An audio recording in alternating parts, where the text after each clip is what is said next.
Doktor Rips, millised oleksid teie arvates 3 kõige tähtsamat soovitust, mida iga inimene peaks järgima, et vältida D-vitamiini puudust ja sellest tekkivaid probleeme oma tervisele?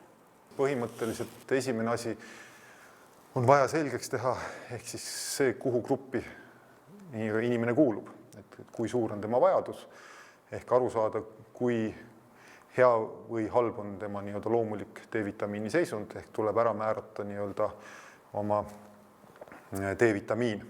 Ehk siis, kui me räägime praegu sügisest ja oletame, et ei ole võetud seda, praegu on oktoober, tuleks käia mõõtmas oma D-vitamiini ja tuleb aru saada, kas see on normiväärtuses või ei ole. Normiks siis loetakse tänapäeval 75 nanomooli liitris.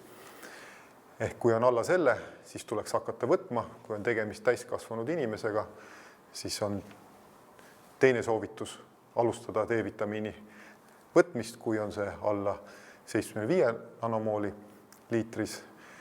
Ja kolmas soovitus, kevadel tuleks see uuesti üle mõõta, kas võetud annus on olnud piisav, ehk vaadata, kas see on toiminud. Täname teid, doktor, nende huvitavate mõtete ja kasulike nõuannete eest. Aitäh! Aitäh teile ka!